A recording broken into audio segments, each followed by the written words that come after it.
하나님의 말씀은 마가복음 6장 30절에서 마지막 56절의 말씀입니다. 둘씩 짝지어서 마을로 보낸 제자들이 돌아왔습니다. 자, 이후에 지금 몇 가지 기적 이야기들이 같이 이어서 나오고 있습니다. 오늘 우리가 몇 가지 더 이 말씀들을 통해서 살펴보면요, 첫 번째로 삶에는 리듬이 있어야 됩니다. 리듬을 타라.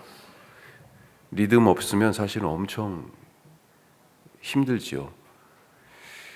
마을로 보내졌던 제자들을 보고 따로 한적한 곳에 가서 돌아왔을 때 따로 한적한 곳에 가서 쉬어라, 잠깐 쉬어라 말씀하십니다. 하루 사역이었는지 이것이 며칠 동안 그렇게 흩어졌다 온 것인지 하루는 아니었을 것 같아요. 하여튼 정확하지는 않지만 지금 제자들에게 필요한 것은 휴식입니다. 더구나 지금도 몰려든 사람들로 인해서 음식을 먹을 겨를조차 없다. 지금 그렇게 상황을 말씀해주고 있어요. 그런데 사실 이렇게 사람들이 막 몰려들면 물 들어올 때 노져야 된다. 이런 우리 옛말 있잖아요. 그런 것처럼 그래야 되지 않을까? 이 사람들을 지금 놔두고 한적한 곳에 가가지고 따로 쉬어요? 이게 맞는 말일까요? 오히려 더 열심히 찾아온 사람들을 맞이하고 돕고 그러는 게 더 낫지 않는가, 그런 생각을 해볼 수도 있는데요. 주님은 하여튼 한적한 곳에 가서 쉬어라 제자들에게 말씀하셨습니다. 열심히 일할 때가 있고 쉴 때가 있어야 된다는 거죠. 우리가 너무 상식적인 얘기지만 자동차에는 엑셀레이터도 필요하지만 브레이크도 꼭 필요하지 않습니까? 두 개가 같이 있어요. 브레이크를 밟아야 할 때 가끔 이게 급발진이냐 아니면 운전 미숙으로 엑셀레이터를 밟은 것이냐 이런 얘기들이 나올 때가 있는데, 브레이크를 밟아야 하는데 실수로 만약에 엑셀레이터를 밟으면 어떻게 돼요? 큰일 납니다. 사고 납니다. 산이 아름다운 것, 봉우리가 있고 골짜기가 있기 때문에 그런 거 아닙니까? 봉우리만 있으면 어때요? 그게 무슨 산이에요? 무슨 벽이지, 벽. 그렇죠? 강이 아름다운 건 뭐예요? 직선으로 흐르지 않고 좌로, 우로, 굽이 그렇게 흐르기 때문에 강이 아름다운 거죠. 우리의 인생이나 사역에, 일에도 이런 리듬이 필요합니다. 제가 딱 한 번 스키를 타봤습니다. 한 25년 전쯤 되는데, 그때 서울 강남에 있는 교회에 고등부를 목회할 때였어요. 스키장에 가야 된다고 그러더라고요. 가자고 그렇게 예약도 해놨어요. 원격교를 따라갔습니다. 선생님들, 학생들 같이. 그런데 딱 내리니까 짐을 딱 풀고 나서 보니까 저만 있고 다 어디로 없어 있어요 벌써. 그래서 하여튼 스키를 빌려서 처음 신어보는 스키 신고 어떻게 타야 되는지 누구한테 얘기도 한마디 못 듣고 그냥 리프트 타고 제일 낮은 데로 올라갔어요. 이 정도는 내려올 수 있겠지. 내려와지더라고요. 그런데 어떻게 내려와졌냐? 이 스키를 타면 좌우로 몸을 이렇게 가서 턴을 해야 되잖아요. 그렇게 턴을 해서 이렇게 지그재그로 내려와야 되는데 그렇게 안 내려오고 쭉 직진으로 그냥 쭉 내려온 거예요. 그나마 높지 않아서 그랬죠. 그런데 제가 겁이 좀 많아요. 속도가 막 붙으니까 야, 이러다가 저 끝에 가면 이 속도가 얼만큼 될까, 갑자기 그런 생각이 들면서 내가 죽지 않으려면 여기서 넘어져야 된다. 그래가지고 속도감이 막 느껴질 때 넘어졌죠. 넘어지는 것도 기술이지 않습니까? 발목이 아프고 무릎이 아프고 그렇게 한 10번쯤 구르면서 내려와서 딱 보니까 다시 올라가고 싶은 생각이 없는 거죠. 딱 한 번 그래서 경험이 있어요. 어떻게 내려와야 됩니까? 좌우로 흔들면서 리듬을 타면서 속도를 줄이면서 그렇게 내려와야 되는데요. 우리 인생이 그렇지 않습니까? 신앙생활도 그렇죠. 빠르고 느림, 강하고 약함, 크고 작음, 정, 동, 그렇죠? 움직임과 멈춤이, 밝음과 어둠이 사실은 다 같이 필요한 것입니다. 어우러져야 돼요. 그래야 계속하고, 그래야 오래가고, 그래야 즐겁게 할 수 있습니다. 그러면 어떻게 돼요? 좀 덜 급해져요. 좀 덜 조급하고요. 시야가 조금 더 넓어지고, 그러다 보니까요, 내가 보이기도 하고, 또 다른 사람이 보여서 그들을 포용하고 배려하고 함께 살아갈 그런 틈이 생긴다라고 하는 것입니다. 내 삶에는 이런 어우러짐이 있습니까? 예수님이 제자들 보고, 야, 그래 수고했어. 이제 여기 사람 많이 여기 또 오네. 자, 빨리 저 사람들 맡아야지. 이렇게 몰아가지 않으셨다는 거예요. 오히려 제자들을 배려하고 먹을 겨를도 없는 것을 보시고 보여요, 그게. 그러면서 야, 따로 가서 잠깐 먹고 쉬어라. 이렇게 말씀하시는 거죠. 자, 오늘 두 번째 말씀. 주님이 그래서 우리의 쉼이 되신다. 주님이 우리의 쉼이 되신다. 예수님은 수고하고 무거운 짐진 자들에게 다 내게로 오라, 쉬어라, 그렇게 말씀하셨죠.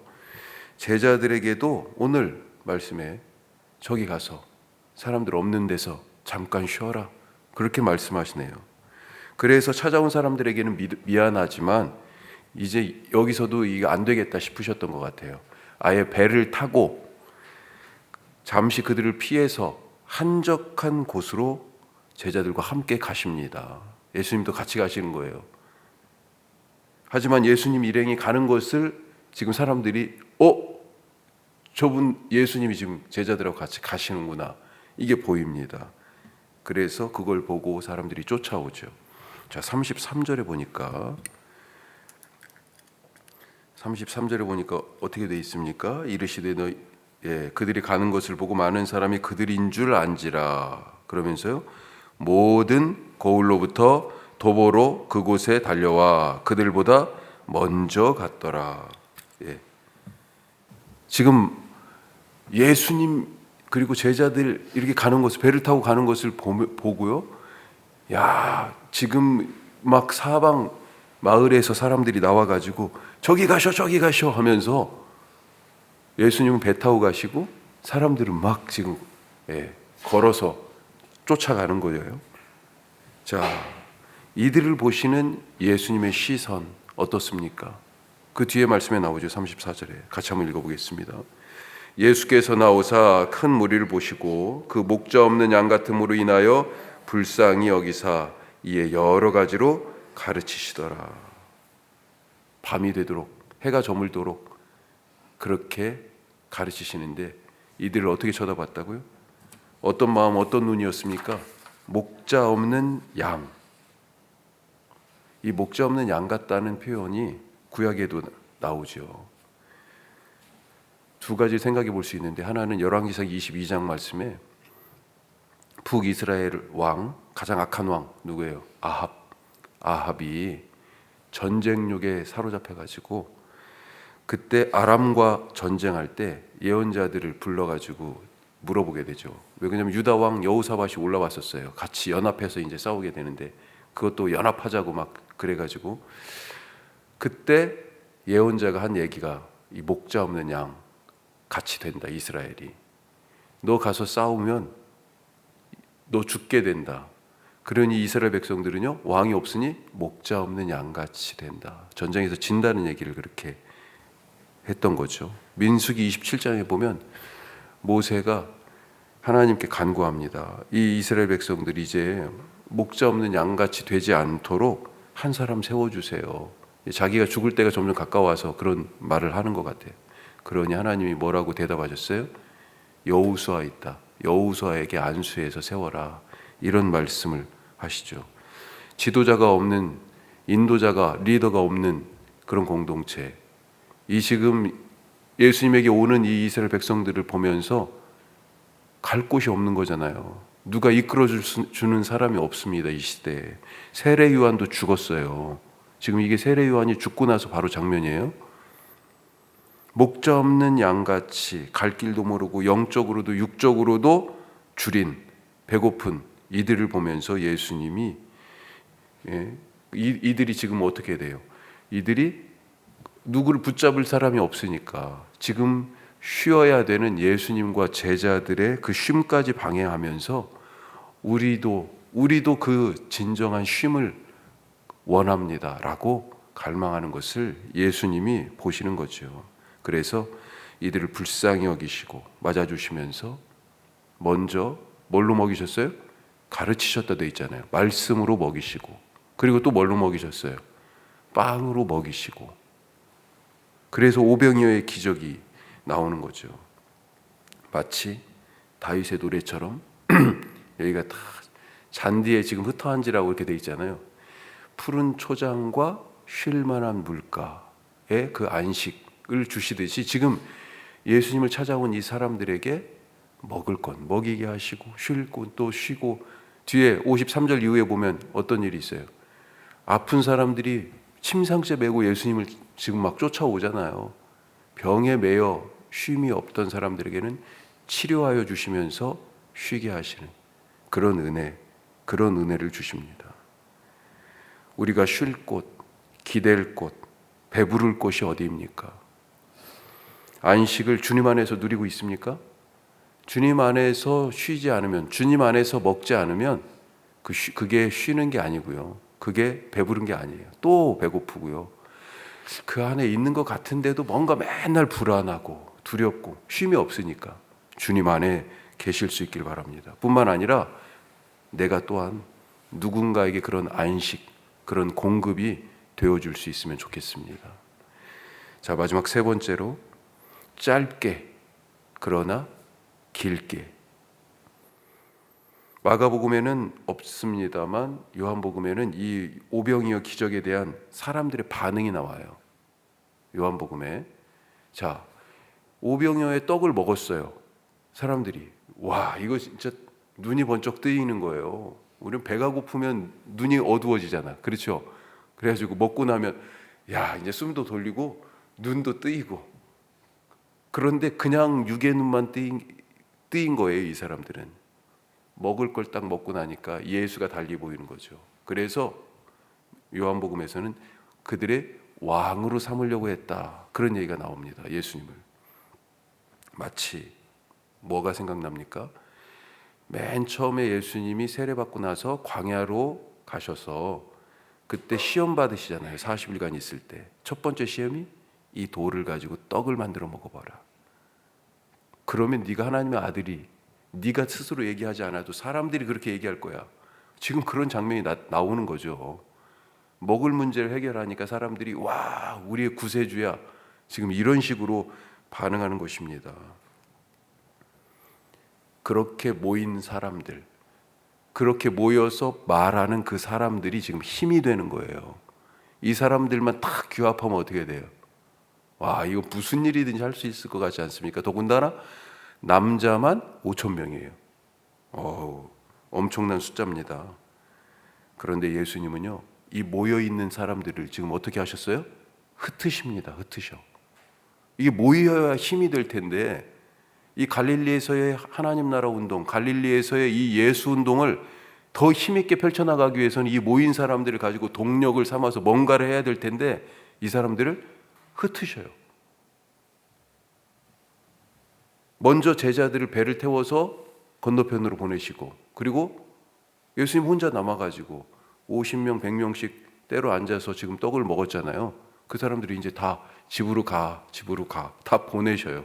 그리고 결국 혼자 되셔서 어떻게 하십니까? 기도하러 산에 올라가셨다, 이렇게 되어 있습니다. 들판을 가득 메운 사람들의 그 환호와 박수, 예수님을 향한 기대와 소망, 더 이상 배고픈 사람도 병자도 귀신 들린 사람도 없어요. 이때 만약 예수님이 이 군중들의 환호에 조금 더 우쭐했다면 그러면 어땠을까요? 갈릴리의 왕은 될 수 있었겠죠. 아니, 조금 더 나아가서 유대 지역, 이 팔레스타인의 왕은 될 수 있을지 모르겠지만 세상을 구원할 메시아는 될 수 없었을 것입니다. 예수님에게 중요한 것은 뭐였습니까? 사람들의 환호가 아니고 하나님의 목소리였어요. 하나님과의 관계가 더 중요했고요. 이 땅에 오신 사명이 예수님에게는 더 중요했습니다. 환호와 찬사와 인정, 기대, 이거 누가 주는 거예요? 사람들이 주는 것. 이것은 짧게, 그래서 지금 짧게 그리고 길게 이렇게 말씀드린 겁니다. 환호와 찬사와 사람들의 인정은 짧게, 그러나 기도는 길게 하는 우리의 삶이 될 수 있기를 바랍니다. 기도하겠습니다. 세 가지 말씀 나눴습니다. 리듬을 타자. 그래요. 좌로 우로. 때로는 그렇게 몸을 흔들면서 내려가야 될 필요가 있어요. 물이 산 위에서 산 아래로 그렇게 흐르지 않습니까? 좌로 우로. 직진하는 물은 없어요. 주님, 우리도 강약, 밝음과 어둠, 크고 작음, 높음과 낮음, 이 삶에서 이 모든 것들이 잘 섞여서 일하고 쉬고 이 모든 것들의 리듬을 잘 타면서 인생을 즐겁게 주님이 창조하시는 그 기쁨을 만끽하면서 오늘도 보시기 좋았다 하는 삶을 살게 하옵소서. 기도하시고, 주님이 우리의 참된 안식이 되십니다. 제자들을 보시면서 쉬어라 말씀하셨을 뿐만 아니라 예수님께 찾아온 자들 참된 안식을 주셨어요. 푸른 초장, 쉴만한 물가의 복처럼 말씀으로 먹이시고, 또 오병이어 그 떡과 물고기를 나눠주시면서 굶주린 배도 채워주셨습니다. 우리에게 안식이 있다면 어디에 있습니까? 주님 안에 있는데, 주님, 우리가 그 안식 누리며 살게 하시고, 또 이 세상에 안식 없는 자들 예수님처럼 불쌍히 여기게 하실 뿐만 아니라 우리가 그들에게 나누어 주고 안식이 되어 주고 때로는 공급하는 그런 삶을 살아가게 하옵소서. 기도하시고, 짧게, 무엇을 짧게 해요? 사람들의 인정과 찬사는 무엇을 길게 합니까? 하나님 앞에서의 기도. 그렇게 살게 하옵소서. 우리 말씀 생각하면서 기도하시고요. 우리 교회가 하나님의 뜻에 맞는 기도하는 교회 되게 하옵소서. 예배 잘 드리기로 소문난 교회 되게 하옵소서. 하나님께 인정받는 교회 되게 하옵소서. 안식이 없는 자들이 찾아오는 그런 공동체, 그런 안식을 누리는 공동체 되게 하옵소서. 기도하시고, 이 혁신도시 가운데 세워진 사람을 교회 되게 하는 복음의 일에 열심히 있는 교회 되게 하옵소서. 우리 다 같이 기도하겠습니다.